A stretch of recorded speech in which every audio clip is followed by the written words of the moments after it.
नमस्कार, आप देख रहे हैं स्वतंत्र स्तंभ न्यूज़। सच्चाई देश की गलियों से। आइए डालते हैं नज़र आज की ताज़ा खबर पर।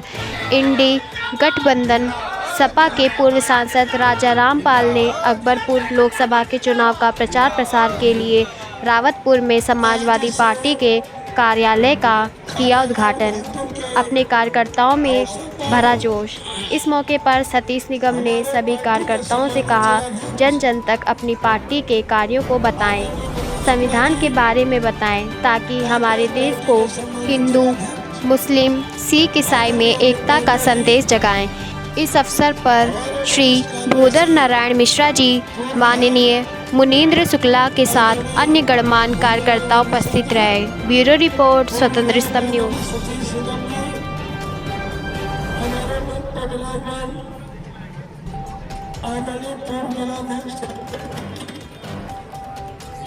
एक विधानसभा के सदस्य विधानसभा अध्यक्ष चंद्रशेखर यादव जी, कुलदीप जी, सभी सम्मानित हमारी बात शक्ति सम्मानित साथियों, मेरा गला खराब है, ऊर्जा तो आम में है, हमें थोड़ी है। आपको जब देख लेता हूँ, क्योंकि हमने तो उन लोगों ने सम्मान का तेल लगाकर मैंने कुछ नहीं बनकर ये बार पार्लियामेंट जीतने का काम किया है। आज तो हफ्ते करके मन से, दिल से, मस्तिष्क से, शरीर से, मन से सब लोग संपन्न लोग बैठे। आप लोग अगर खड़े हो जाएंगे तो मैंने बार बार कहा, आप फिर कह रहा हूँ, कल्याणपुर वाले लोगों मेरा निवेदन है, लेकिन कल्याणपुर ने हमारा कल्याण नहीं किया। हम चाहते हैं, ये चुनौती मेरी नहीं, ये आपकी है। इस बार कल्याणपुर से निश्चित तौर पर कल्याण करा दीजिए, यही मेरा निवेदन है।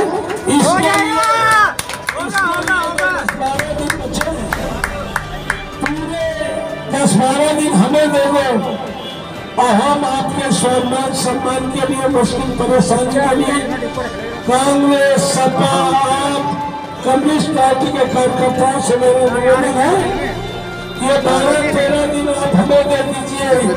हम जिंदगी के अंतिम सांस तक आपको स्वागत सम्मान की रक्षा करने का काम करेंगे। आप सभी को पुनः निवेदन करते हुए कि कल्याणपुर से हमारा कल्याण करा दोगे, बहुत बहुत धन्यवाद। लेकिन कल्याणपुर ने हमारा कल्याण नहीं किया।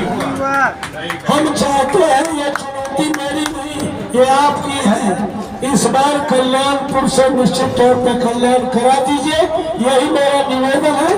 इसके लिए 10-12 दिन बचे हैं, पूरे 10-12 दिन हमें दे दो और हम आपके सम्मान सम्मान के लिए, मुश्किल परेशानी के लिए कांग्रेस, सपा, कम्युनिस्ट पार्टी के कार्यकर्ताओं से मेरा निवेदन है, ये 12-13 दिन आप हमें दे दीजिए।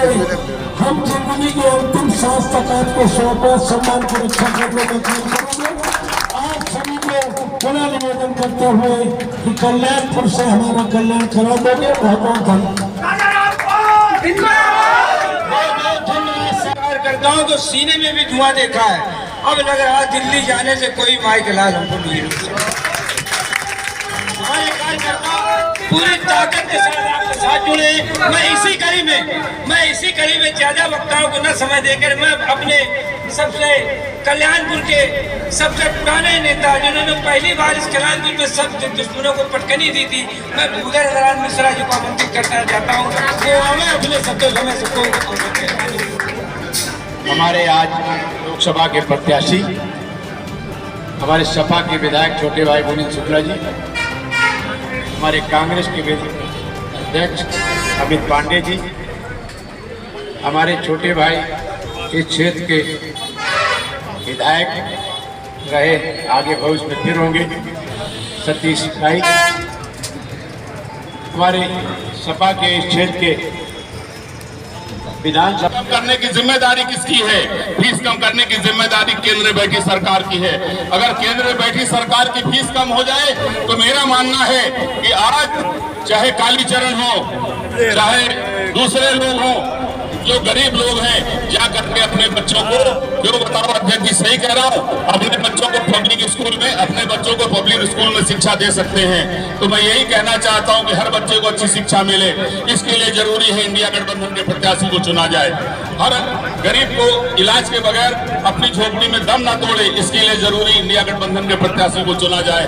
मैं राजा रामपाल साहब के लिए ऐसा आदमी कहाँ मिलेगा जो इजी है, सरल है, चाहे एक टेलीफोन पर कहीं भी याद कर लो, किसी के दुख दर्द में शामिल हो, चाहे जब उनसे मदद ले लो। अगर ऐसा प्रत्याशी हमारे बीच में है तो हमारी नैतिक जिम्मेदारी है उसको जुटा करके मजबूत करें इस बेईमान सरकार को, इसने पूरे देश को लूट लिया है, इसको बदलने का काम करें। इन्हीं शब्दों के साथ हम उम्मीद रखते हैं, एक मिनट, एक बार रुक जाओ यार। हम उम्मीद रखते हैं कि हमारे जो साथी हैं अब अपने घर नहीं बैठेंगे, आज के बाद निकलेंगे अपने अपने मोहल्ले में, अपने अपने गली में जाकर एक एक आदमी को जोड़ने का काम करेंगे। और अपनी बहनों से भी हम यही उम्मीद रखते हैं कि आप निकल के जाएंगी और एक एक गली में जाके अपनी महिलाओं के बीच में अपनी बात रखेंगी। और मेरा मानना सब लोग काम कर लेंगे, राजा रामपाल साहब को हम लोग बहुत आसानी से जिला के ले जाएंगे। इन्हीं शब्दों के साथ मैं अपनी बात को विराम देता हूँ। बार बार पीछे से कह रहे ना बोलो, लेकिन जब तक पूरी बात नहीं कहते, बात ये भी जो लग रहा है एनडीए वालों से मिल गई। तो मुसलमान, सिख, ईसाई, जैन, बौद्ध, पारसी, न जाने कितने धर्मों के लोग यहाँ रहते हैं। हमारे देश में हर 100 किलोमीटर पर 50 किलोमीटर बोली और भाषा बदल जाती है, 200-400 किलोमीटर पे पहनावा बदल जाता है, लेकिन हमारे देश का लोकतंत्र, हमारे देश का संविधान सबको एकत्र करके रखता है। इसीलिए हमें कहा जाता है कि यूनिटी इन डाइवर्सिटी, इतने अनेकता के बाद भी हम एक रहते हैं। इसीलिए मैं आपसे कहना चाहता हूँ कि हम लोगों को देश को, संविधान को बचाने के लिए, देश को तरक्की के रास्ते में आगे ले जाने के लिए सभी को साथ लेके चलने की जरूरत है। जो नफरत की बात करते हैं उन्हें जवाब देने की जरूरत है। हम ये कहना चाहते हैं आज तुम दलितों के अधिकार छीन लेना चाहते हो, हम कहना चाहते हैं आज तुम सामान्य लोगों के अधिकार छीन लेना चाहते हो। और बताओ ऐसी कौन सी जाति है इसमें गरीब नहीं होती? क्या गरीब का बच्चा अच्छे स्कूल पढ़ने का अधिकार नहीं रखता? तुम एक देश एक कर की बात करते हो। तुमने जीएसटी लाने में बड़ी जल्दी की कि एक देश में एक जीएसटी रहेगी। हम पूछते हैं एक देश में एक शिक्षा क्यों नहीं रहेगी? एक शिक्षा हो जाएगी तो गरीब आदमी का बच्चा भी वही किताब पढ़ेगा जो बड़े आदमी का बच्चा पढ़ता है। इतना भेदभाव कि शिक्षा में तो। चंद्रशेखर जी, राजा राम के चुनाव में सभी उपस्थित यहाँ समर्पित साथियों, मेरे पूर्व सतीश ने सारी चीजें वो बता दी हैं जो आज की समस्याएं हैं। और मैं यहाँ देखता हूँ जो यहाँ पर उपस्थित है, शायद ऐसा कोई भी हो जिसको वो चीजें ना मालूम, क्योंकि सभी आप कार्यकर्ता हैं। कार्यकर्ता किसी नेता से कम नहीं होता है, उसकी जानकारी